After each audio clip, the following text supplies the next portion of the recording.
Good morning, everyone, and thank you for attending today's online experience as we adapt to the new normal of remote workplaces. With COVID-19, we must be agile, adapting new ways of doing business, which in turn impacts things like our marketing and communication strategies. Change is part of survival now for many Canadian companies, big, small, and everything in between. I'm Christina Fox. I'm the CEO of TechAlliance. As the Regional Innovation Centre for Southwestern Ontario, TechAlliance is the place for dreamers, doers, and world-changing ideas. So we are committed to innovative companies who are launching, scaling, and competing in today's economic climate through our advisory services, our accelerator, and certainly like experiences like today with partners like many of you. We are so pleased to be hosting Navigating Marketing Communications amidst COVID-19, bringing together community champions and industry experts to give you guidance to drive success during these so far bit of turbulent times. Before we get started, I'm going to share a few key points. The first is everyone is muted for now, and we will unmute as we get to our fireside chat and Q&A following our presentation. If you have questions, you're more than welcome to submit them using the Q&A function located at the bottom of your screen. We'll continue to monitor those questions throughout the presentation and ensure that we can have as many of those questions answered that aren't answered through Derek's presentation or the panel discussion. We have, I think, almost 180 registrants for today, and when I checked last, we were at about 135 already online. So this is a tremendous response in mobilizing this experience for those of you who have jumped on, our panelists and our keynote speaker.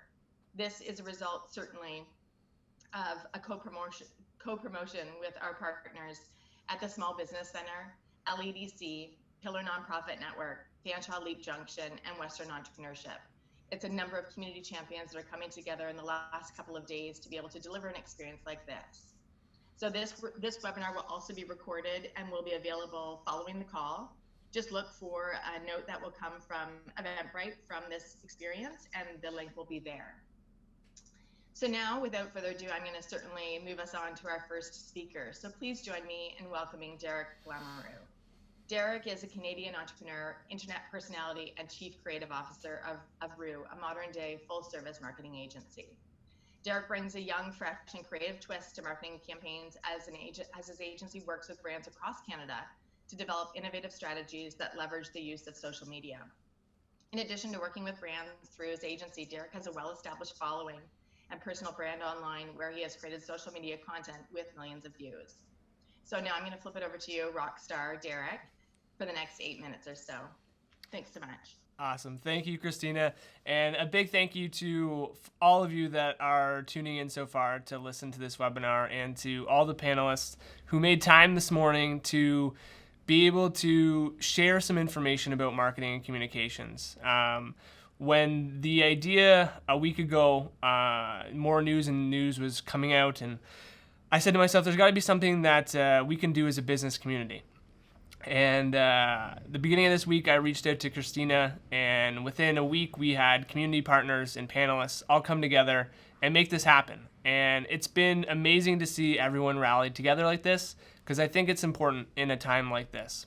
So without further ado, as long as there's no technical glitches, I'm going to share my screen and go through the brief points that I've prepared for us to chat about today.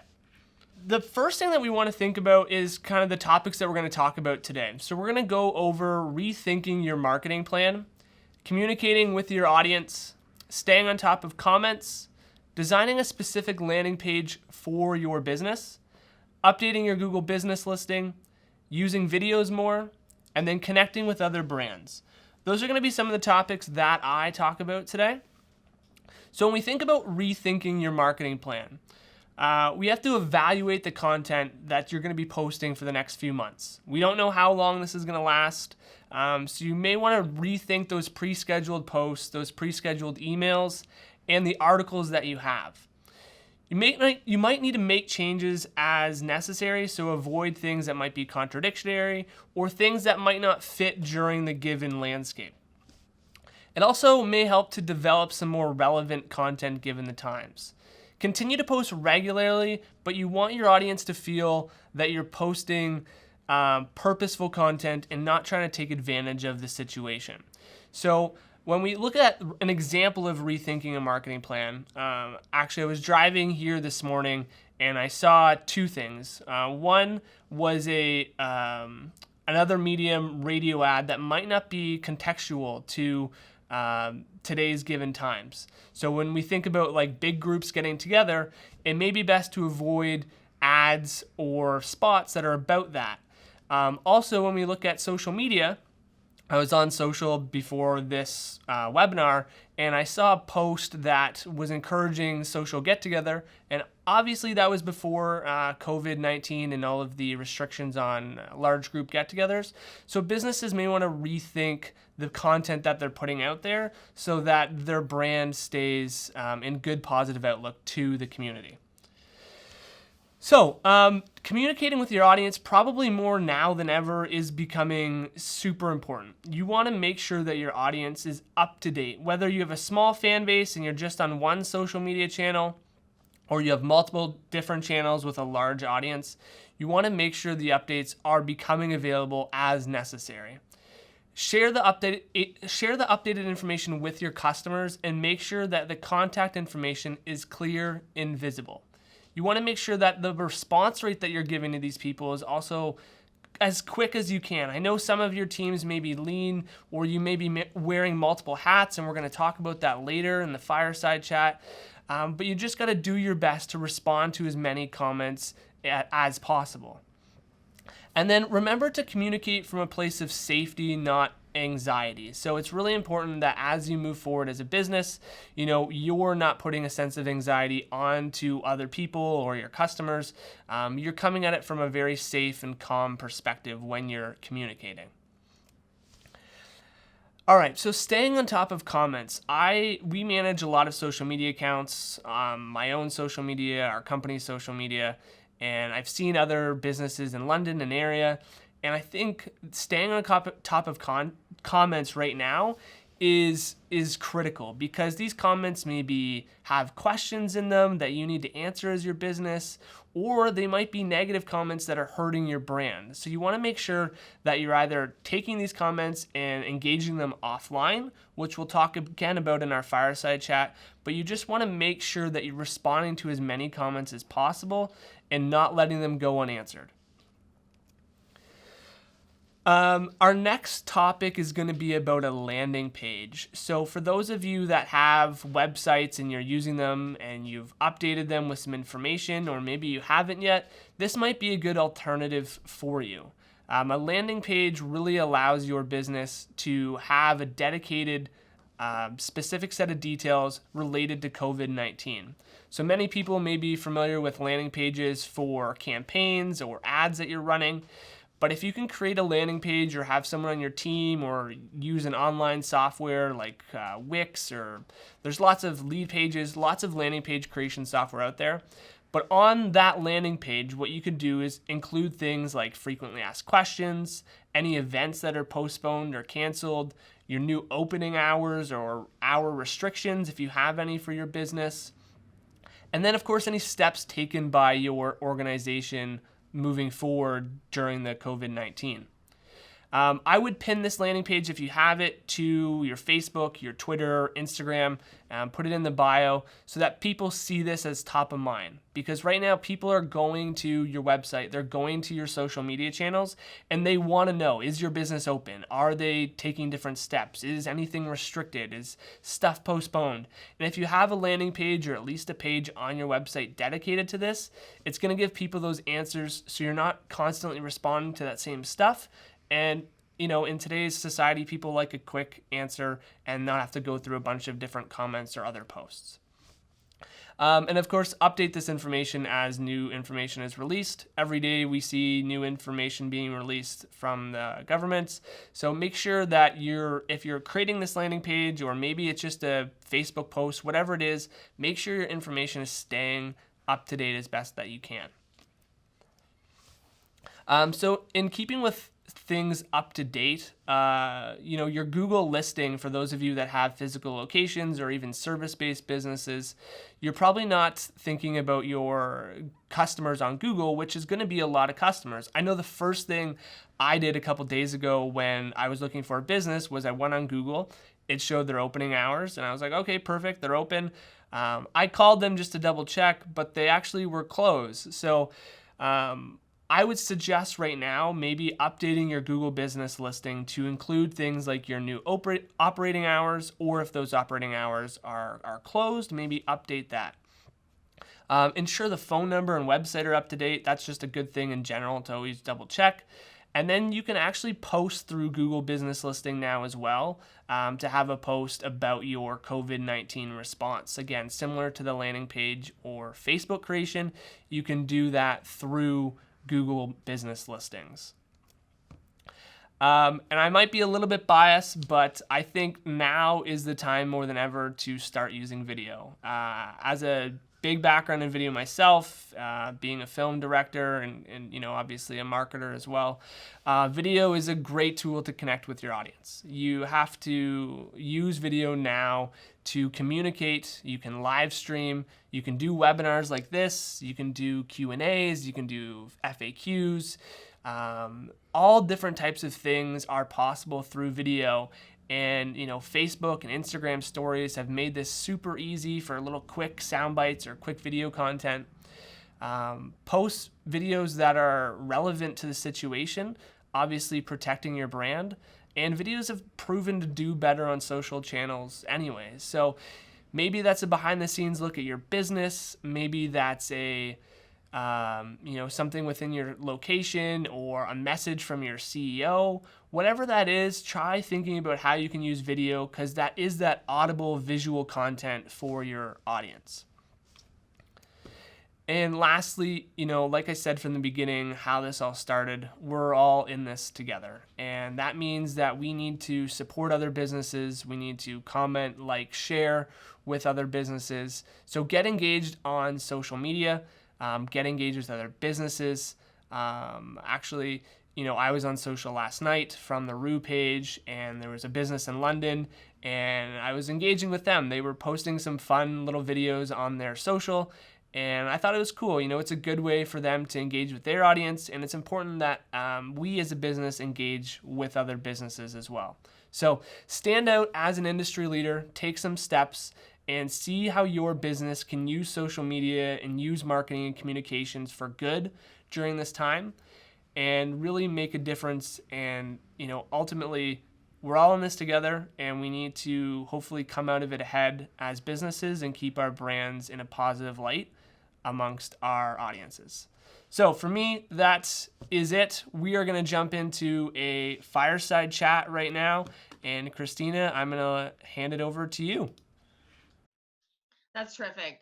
Thank you, Derek, for sharing. I think your presentation perfectly tees up the panel discussion beautifully. And given that there was some outreach to the community in advance of this call, there seemed to be a real interest in having a focus on some social media. And like I said, I think you've teed that up beautifully. I love that you called out Google Business Listing and some of those details that sometimes we set it and forget it. And it's a good idea to go back and do the housekeeping, pinning some of the most relevant content on your social channels, so that when someone is dropping onto those places, they can have a look at what is relevant for you and maybe help them to find the way that they can get information from your company, from your service, whatnot. And I also love that you pulled out the video piece. I think there is some feeling a lot of against companies that we need to have something that's professionally put together, and often we find ourselves drawn to playful videos that are lightening the mood. I love that you said, maybe do a bit of a tour through the work from home, or do a quick look at what is the warehouse looking like, and being positive, but also acknowledging the kinds of things that are happening in this world. And of course, my final favorite comment is how you talked about doing this together. And I think the collaboration is certainly London's competitive advantage. I have found working with people in London in my new capacity, with folks who are on the panel and otherwise, that everyone is really interested in supporting one another, and that's why something like this is a very powerful experience. So I'm also now very pleased to introduce our panelists this morning, starting with Karen Chalmers, who is the marketing director at Big Blue Bubble, Melissa Maloney, who is the founder of Happy Leader Enterprises and co-founder of All Women Lead, Michelle Weir, who is the head of corporate brand, communications and marketing at 3M Canada, Jackie Westonlake, who is PR corporate communications faculty and program coordinator at Fanshawe College, and Michelle Baldwin, who is the executive director at Pillar Nonprofit. Thank you to the panelists for joining us, and let's get this started. Michelle Weir, I'm going to ask you the first question, and imagine that these questions are questions that have come from folks in the community who focus on marketing communications. And the first question is one that says, we are closed currently for COVID-19. What should we be posting on social media? And given that 3M is experiencing this as well, we're turning to you for some leadership in this regard. Yes, my recommendation really is, it's not about whether you're open or closed, but it's really about what is your message and how relevant is it to your audience. So, as marketing and communication professionals, now more than ever, we have to really put ourselves in the emotional mindset and shoes of our customers and our audience, and understand what is it that they need to hear from us, that they want to hear from us, not what we want to tell them. And really make sure that it's relevant, because if what we communicate is not relevant to them right now, that's really where the risk is to damage our brand.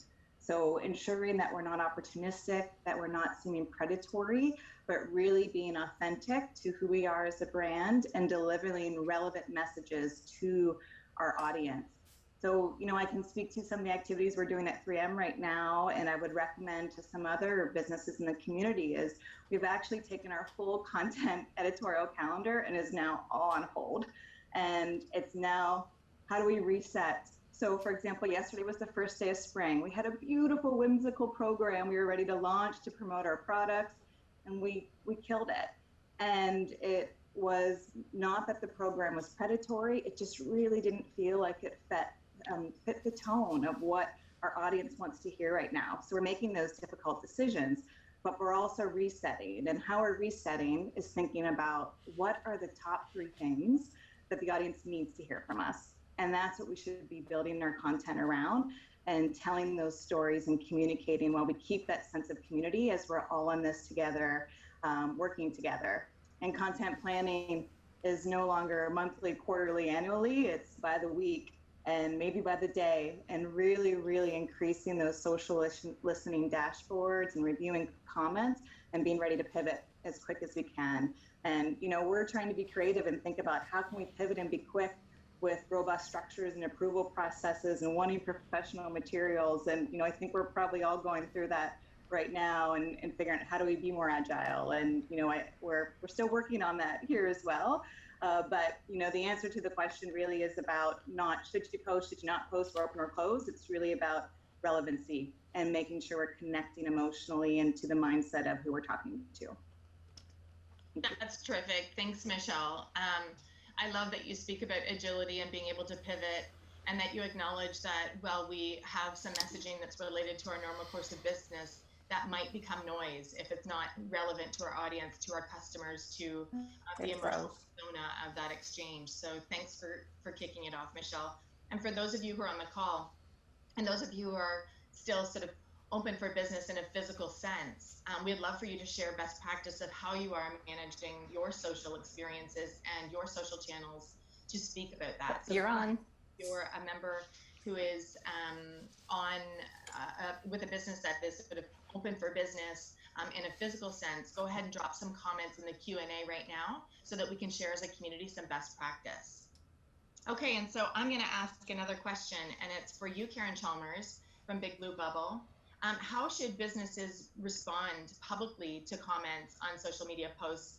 And really, how often should my company be posting? So we're looking at sort of the, maybe it's normal business to respond to comments, and maybe it's normal business for you to be posting on some sort of a frequency. But we'd love to hear from you as an expert, how you're managing this and what advice you would give. Well, I guess, first of all, it should be normal business to respond to comments and to post frequently, but that's not necessarily normal business for everybody. So I think one of the key things you really want to think about right now is the questions that your community is asking. And when we think about social media in general, we really want to think about them as a community of people who are human beings who need to be, treated like such.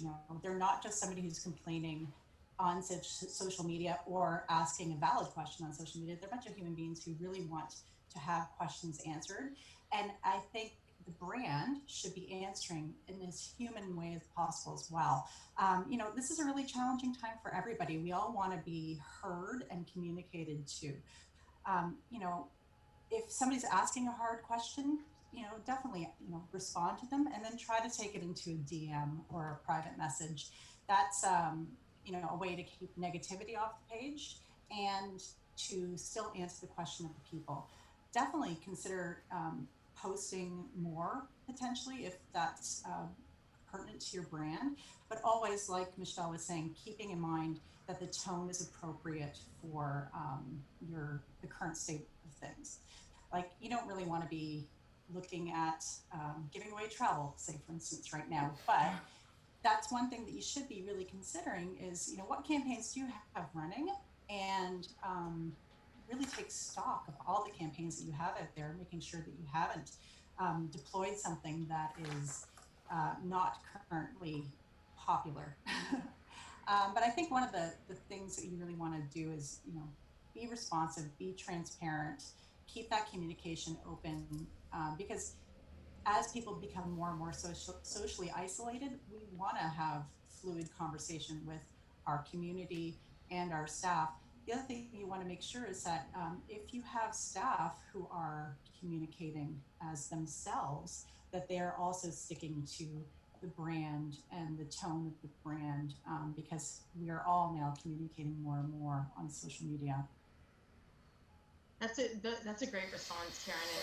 And I'm seeing some of the Q&A that's coming through from those online, and maybe this is sort of a double opportunity between Derek and Karen.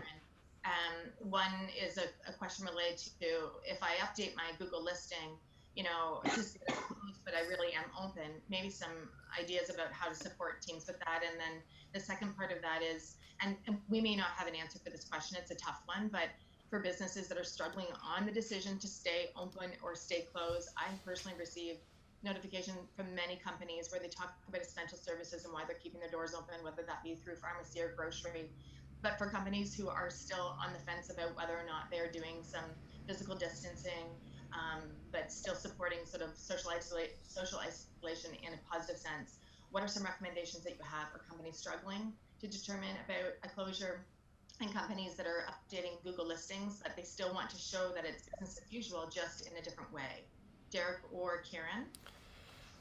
So we've gotten a lot of questions about this too as an agency, and I think ultimately, the business owner has to make that decision to protect the interest of their employees and staff. But our recommendation is, if obviously, to follow government regulations as best you can, and ultimately try to maybe switch up how you're doing business. I was watching the news last night, and an alcohol distillery in the States is switching to now doing hand sanitizer. So maybe you're delivering a good, or traditionally people pick up the good, and maybe now you're delivering it to them with some best practices of safety, obviously. So maybe look at how your business can ultimately change to the given climate.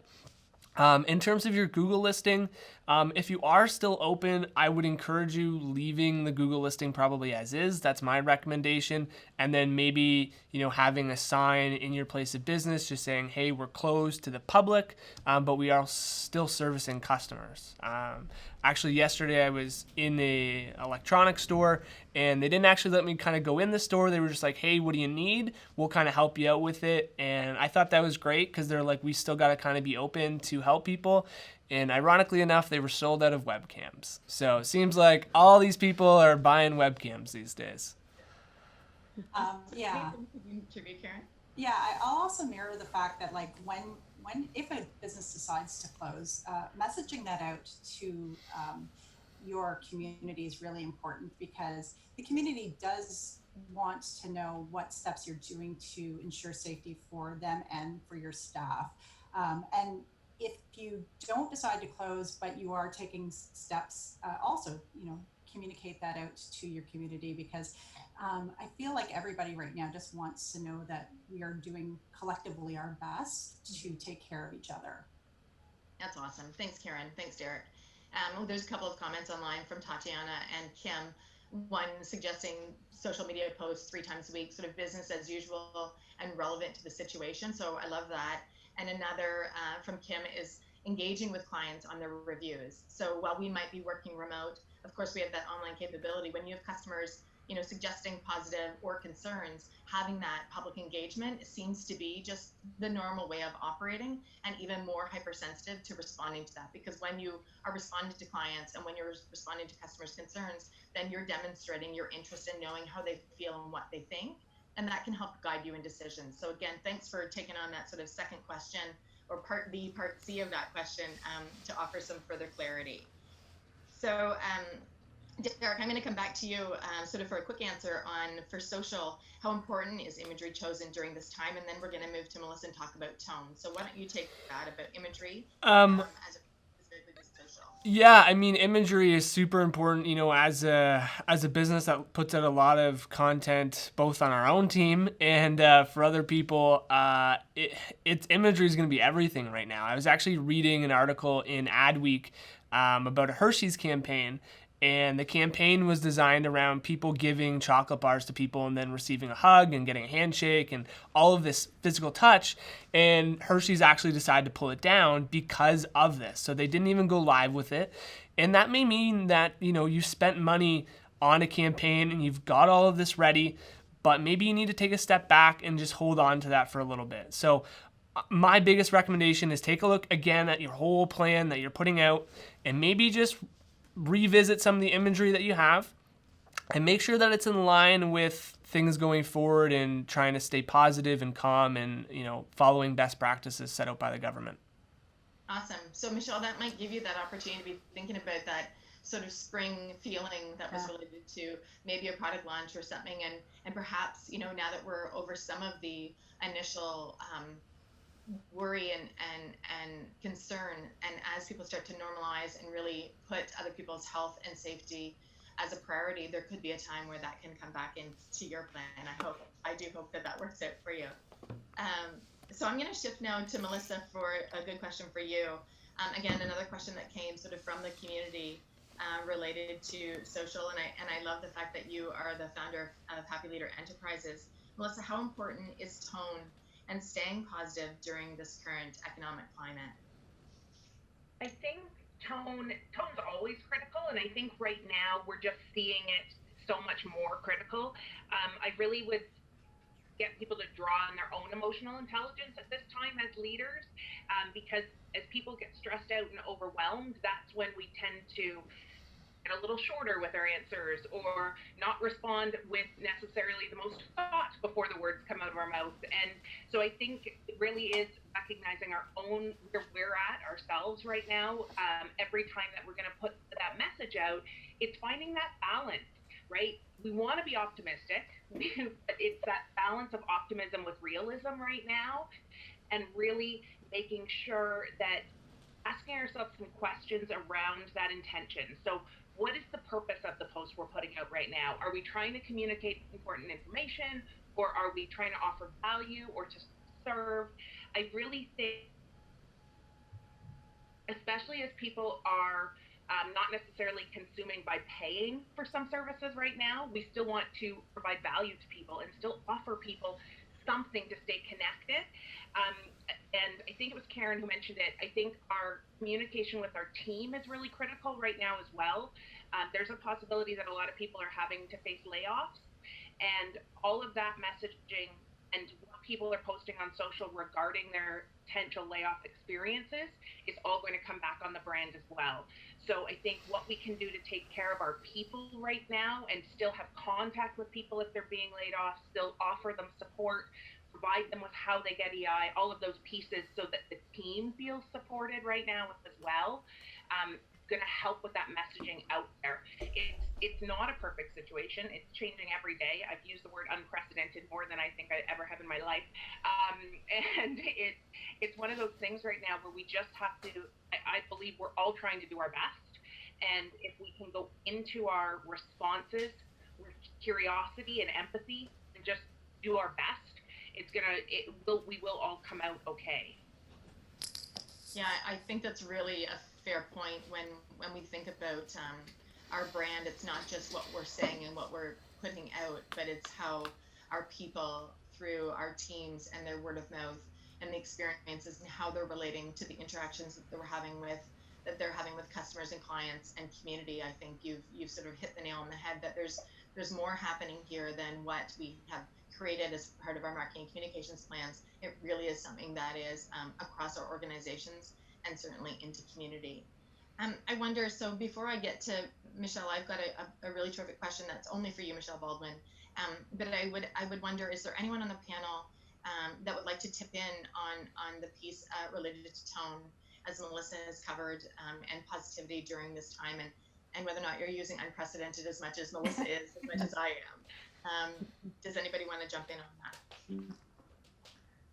This is Michelle. From a brand perspective, my only recommendation would be to be mindful of your tone, but do not disregard the brand standards of your tone. So, I know humor is great on social, but I would not recommend that all of a sudden you come out and try a tone completely different than your brand has ever stood for before, to try to break through in this time, because it may come off as really inauthentic or may even confuse your audience of what you stand for. So I would, be mindful, manage your tone to the environment, but never disregards your brand identity in that process. Awesome. If I can just jump in for a second, I've been looking a lot at what businesses are saying about being closed, and a lot are echoing the idea of it was a difficult decision, which I understand from a business perspective, but it is also something that we're getting direction from lots of different levels of government. So that part I understand. What I'm sort of observing from a neutral perspective is what they're saying in terms of how long they're closed. And right now we know that we don't know. But some are saying, we're closed indefinitely, we're closed until further notice. And that's, again, if we're looking at trying to be, as Melissa said, optimistic and but showing empathy and emotional, we really want to look at those kinds of messages and how they can be perceived by our customers. I think one thing that as we're messaging this stuff out to our customers about tone, it's also giving them thanks for being patient with us as we move through this transition together. And I think that it's a really gentle way to say, just, be kind to each other and try to have patience for each other. I would add to what Jackie's saying, is making sure in that messaging, and we've all gotten, I'm sure, we've all gotten a million emails from different organizations with their message right now, is making sure it is a message for the customer and for the client or for the person who's receiving the message, not one that's about business.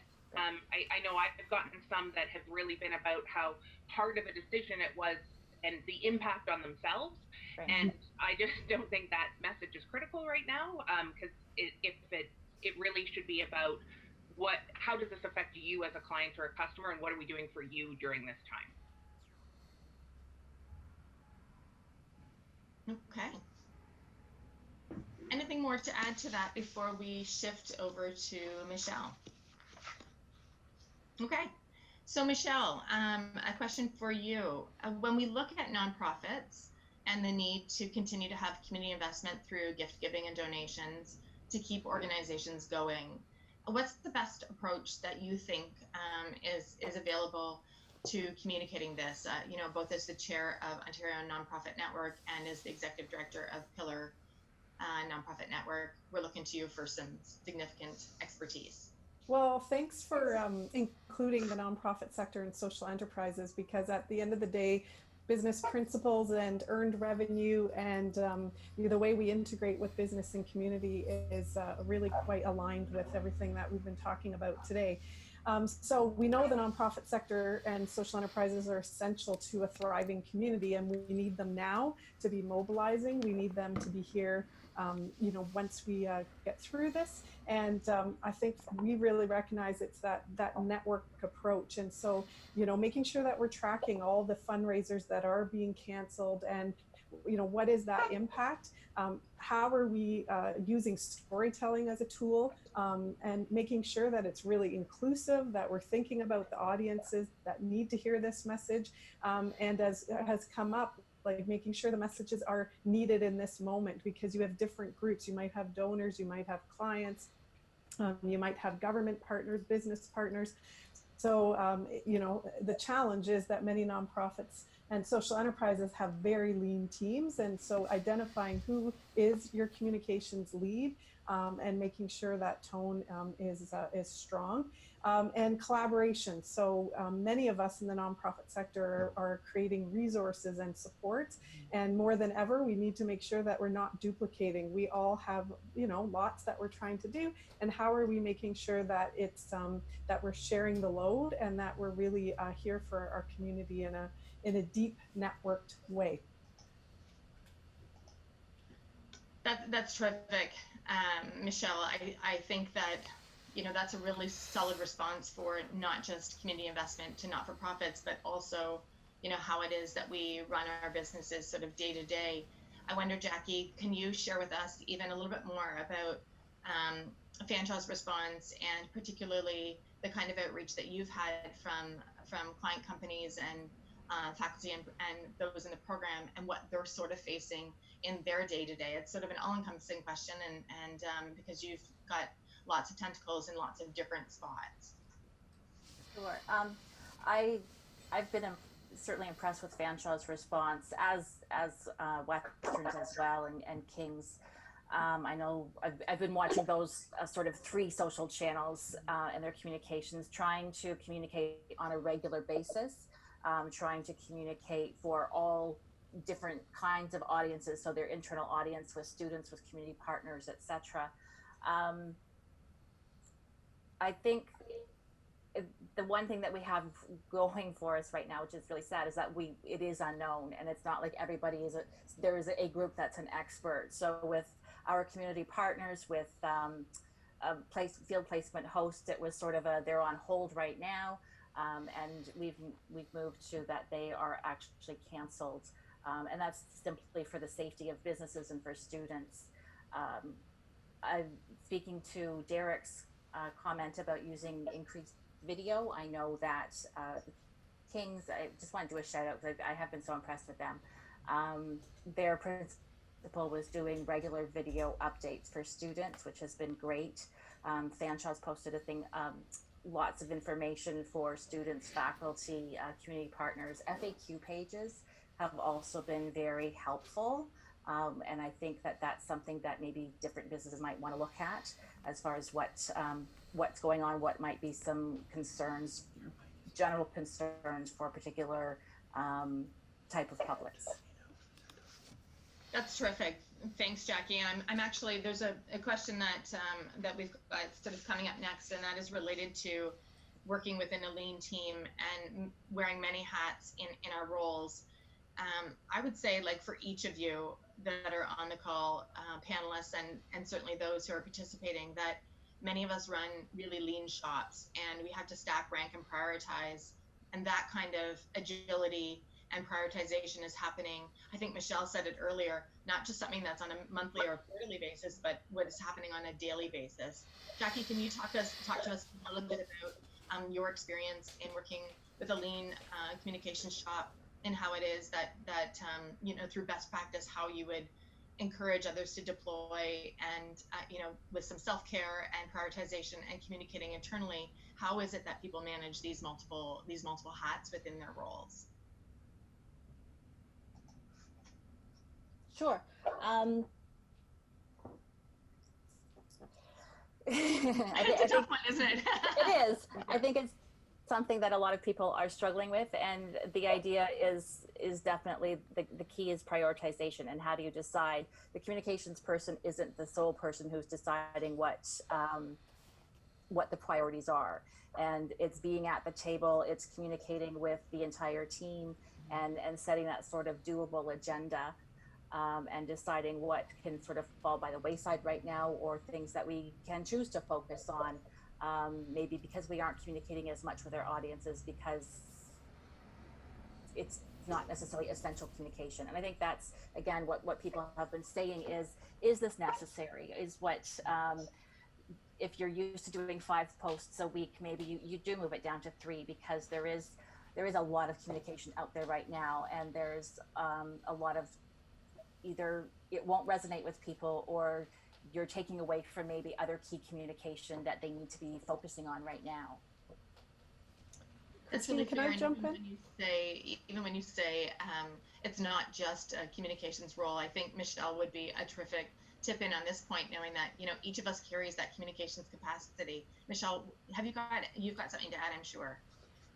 Well, I'll jump in, and then maybe the other Michelle can jump in. I was going to just reiterate the collaboration. I mean, today's webinar is a beautiful example. We were going to, be looking at webinars, and now you've created this space where we're sharing. We're working closely with the Ontario Nonprofit Network and Imagine Canada. And so how do we share that load when we do have those lean teams, and how is our team kind of connecting to those?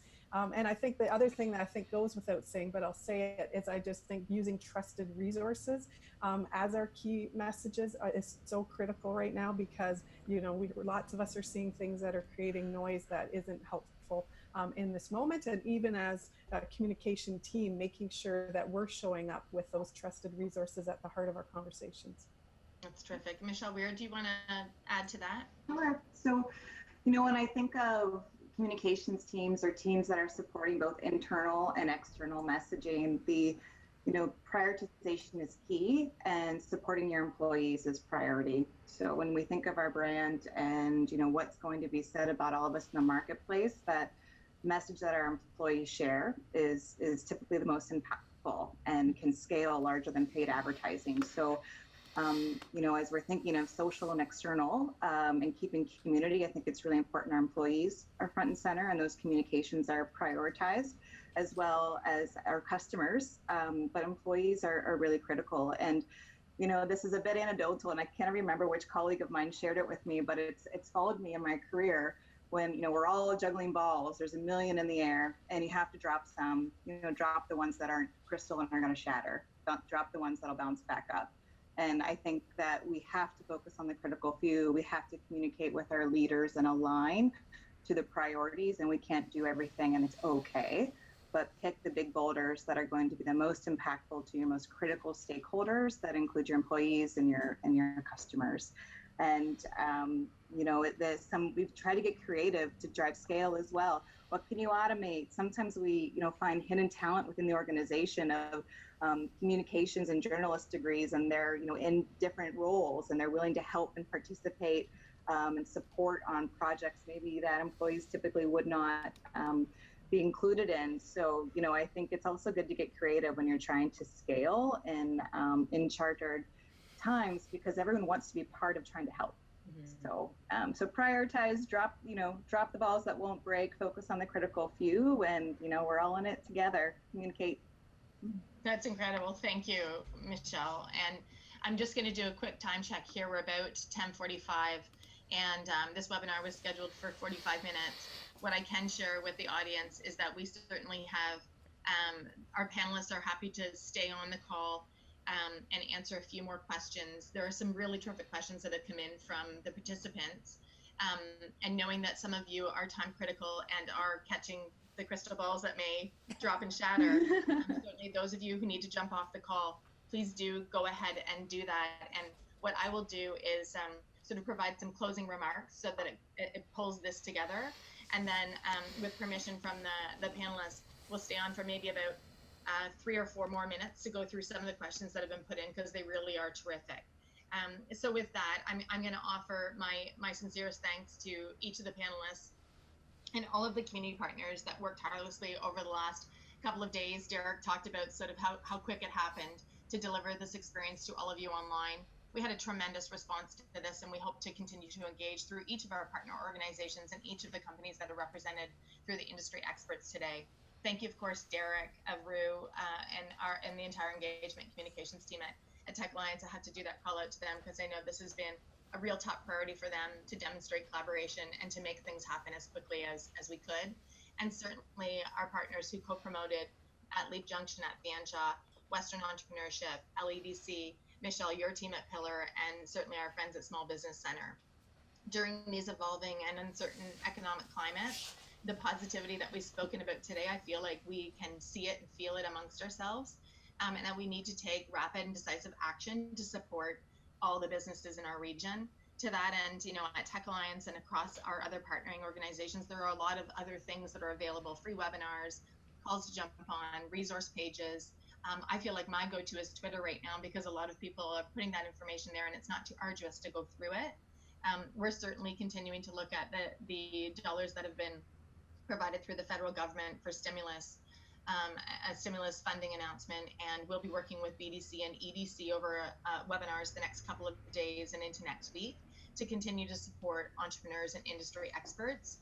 I encourage each of you to continue following along on social for each of our panelists and each of the partnering organizations, so that you can get real-time information to support you in your business.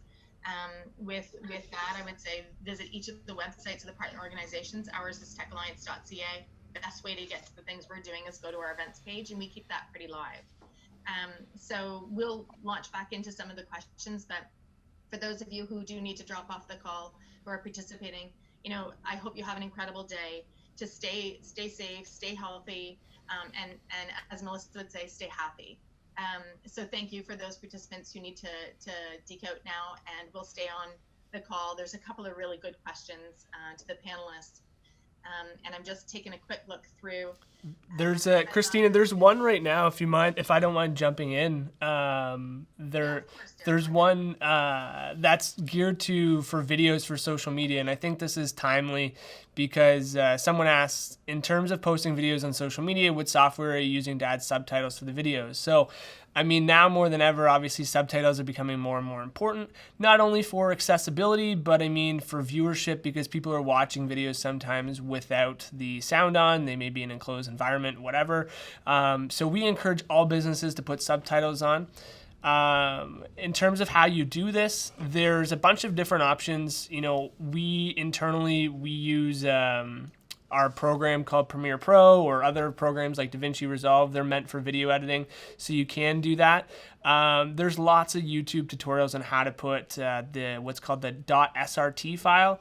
If you put that in your videos, your engagement rate's also going to go up. So I encourage everyone that's putting out videos, even if you have to type it out manually, definitely try to put the subtitles in your videos. That will immensely help. Awesome. I'm glad you grabbed that question. I think that's really key. And completely shifting gears, Michelle, we've got a question for you. We asked you to speak a little bit about donor investment and community involvement. And a great question came in about how to stay connected with donors without appearing opportunistic. And I think Melissa sort of talked about it, of like being authentic, but can you add more to that, Michelle? I think, this is a good area for you. Absolutely. Well, and I can even use an example. We were seeing all these emails coming in specific to donors that were here for you, and we were preparing communications and decided to include them in our network and some of the resources that we're doing, rather than having something separate, because I think first and foremost they want to know how are you serving the people that you're connecting with and your clients, and you're trying to demonstrate impact, because I do think it's a delicate situation to not seem opportunistic. So in that case, we didn't send out another email of just we're here for you, because we didn't feel like that was the right tone. So I think every organization has to figure that out. And then if you're in a sector where there is a shared moment for fundraising, I think that could be a really interesting strategy to be considering in this moment. And I know that we're working hard with different levels of government of, just how do we find other sources of revenue in this moment. But I think some sort of communication is good, but I would be really mindful of what that is. That's terrific. Thanks, Michelle. There was a great comment made about terminology for events using the word postponed versus canceled. I know even for us at TechAlliance, we have been really careful to use the word postponed. We don't know till when, and that's difficult for all of us. And I'm pretty sure the same is true for many of the businesses that are represented here today. Karen, there's a question really specific for you, and it says in the game and tech sector, our business is less affected than others, such as brick and mortar.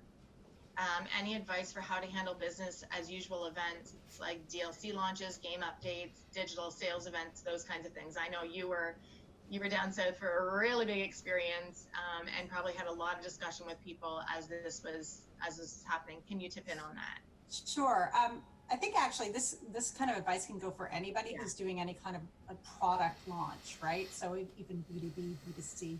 One of the things that we're finding is now, because events where product launches usually happen or have all been postponed, we're really trying to seek ways to do digital product launches. So via video or via collaboration with other, in this case, other gaming companies, where we're all talking about our new product launches together, like in a digital direct, similar to what Nintendo and Sony do. But I feel like any business can do that type of product launch. Do a Zoom video, bring in your high-end B2B clients and show them the new product via a video chat is totally, doable. So I think that, just trying to connect with video is probably our best step forward right now. Obviously, communicating via social media, connecting with the press from a PR standpoint is really important. And then definitely, I'm finding right now, especially in the gaming space, connecting with people and press on Twitter is really, really important, and to maintain those connections and keep it very, like I said earlier, really humanize it, right? Understand that the people who are on the other end really want to play your game or have your product or use your product. So.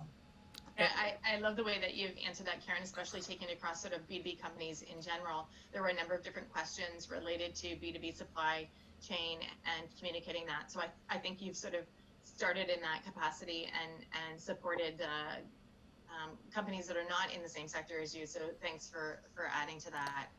I'm just going to, also cautious of time, just wondering if I might be able to go both to Jackie and Melissa for just any closing comments from you on, things that we may have missed during this call that you want to do a call out to.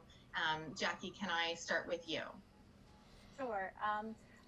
Derek started this with, we're in this together and to reach out. And just to reiterate that, I know that I'm a member of IBC, the International Association of Business Communicators, and they often say, just pick up the phone, send an email, and people will help. And I think that we're seeing this amazing group of community, this community movement, and everyone is sort of finding themselves in the same situation and here to help. So don't be afraid of doing that.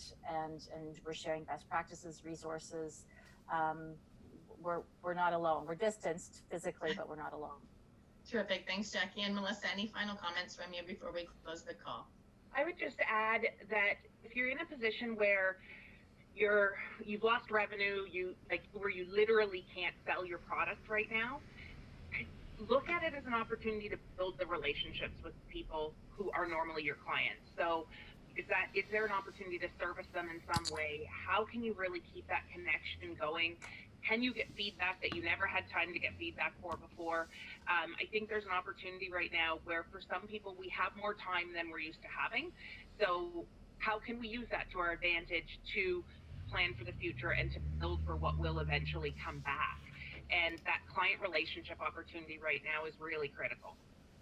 Perfect. Thanks, Melissa. And then Derek, I think when I look to you as an expert in marketing communications, coupled with the expertise that we have on the panel, I'm looking to you for any final comments to our participants and to the panel.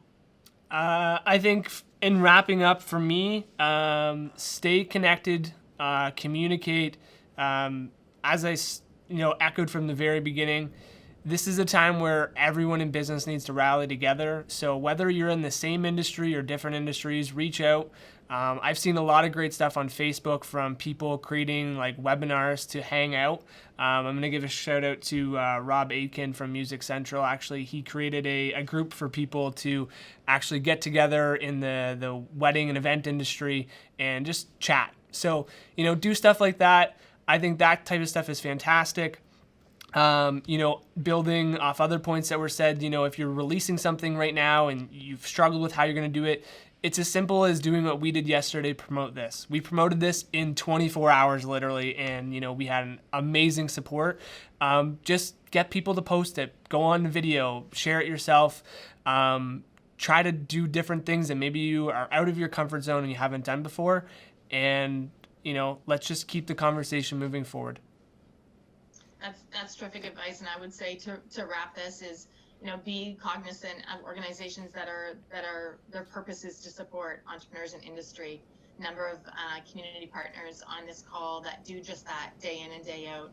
And if you haven't had a connection to each of the partners, feel free to make a phone call, pop an email, and ask, like, how do I get help on this? And for each of those organizations, I'm sure they'll do sort of a quick intake process to be able to align you with an advisor who can support you in answering the question that you have today. So the concerns that you have today on your time and on your terms, that's what many of these organizations are here to do, is to support you as you shift through this. And so I'm going to offer my final thanks to those who are on the call that joined us today.